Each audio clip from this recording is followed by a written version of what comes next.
الرحمن الرحيم. اللهم صل على النبي. احنا هنعمل السمان بتتبيله جميله قوي، مشوي في الفرن. انا عندي هنا السمان مغسول كويس جدا ومفتوح من الظهر، مفرود بالمنظر ده كده، كلهم الوحدات اللي عندي ايا كان العدد، ومنقوع في دقيق. شايفين الميه بقى شكلها ايه من الملح، في دقيق وملح وليمون وخل. انا دلوقتي همسكه هشطفه وبعدين هنشوف التتبيله اللي هنتبلها بيه. احنا دلوقتي بالليل انا هعملها على بيات، هتفضل في تتبيله للصبح في التلاجة طبعا، وبعدين نشوف هنشويه ازاي. بس اهم حاجه بقى احنا بنعمل كل مره بتتبيله مختلفه، بنضيف حاجات ونشيل حاجات ونحط حاجات عشان الطعوم مش في كل مره تبقى زي التانية. لازم ناخد طعم مختلف في كل اكل حتى لو هي نفس الحاجه. معايا بصل مفروم ومعلقه كبيره توم مفروم. انا هنا باخد البصل كامل، ما باخدش الميه. بس ليه بقى؟ لان انا بعمله في الصينيه في الفرن، فده هيدي للسمان طراوه وجمال. انا مش محتاجه ان انا اشيله، بل بالعكس ده هو هيبقى تبطينه جميله تحته، هيديله طعم وريحه وجمال. ومعايا ايه تاني بقى؟ معايا انا هعمله هنا عصير برتقانه. معايا هحط حوالي عصير ليمونتين، حوالي معلقتين خل،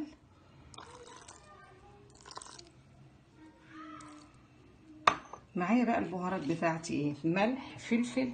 بس اللي هنا الفلفل انا عاملاه على ايديا، طحناه في البيت، عباره عن فلفل على كبابه صيني على زر الورد وورق لورا وحبهان وقرنفل وقرفه. يعني ما شاء الله فلفل ريحته تجنن، لانه فيه كل الحاجات اللي انا قلتها دي.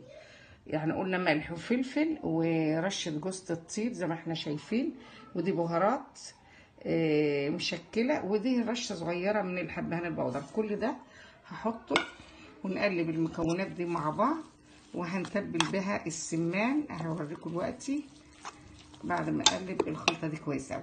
الحمام شايفين اتغسل كويس جدا اهوت، مفتوح من الظهر. انا همسكه دلوقتي، والعضميه اللي في النص هنا دي متكيه عليها كسرها اللي هي بين الصدر. انا خلاص قلبت التتبيله، ومعايا قشر البرتقانه اللي انا عصرها ما برموش، بيشرب من التتبيله وبيبقى طعمه لذيذ جدا جدا. جربوا تشوفوه مستوي وشارب التتبيله كده، حاجه في منتهى الجمال. انا همسك دلوقتي التتبيله بتاعتي دي وهقلب السمان كله من جميع الجهات، وبعدين هخلصه واغطيه واعينه في التلاجة لساعه ما اجي اشويه. لو انا بقى هشويه على جريلا هصفي البصل واشيل التفل وهاخد الميه بس على شوايه او جريل عشان ما يتحرقش. لكن انا طالما هعمله في الفرن في الصينيه، بل بالعكس ده هيحمي لي السمان ويخليه طري وجميل ويبقى فرشه تحت. بقى ازود المزازه شويه، قلت ايه نحط معلقه مستردة، لان عندي بيحبوا المشويات مززه. حطيت معلقه مستردة واقلبها وهتبل السمان دلوقتي.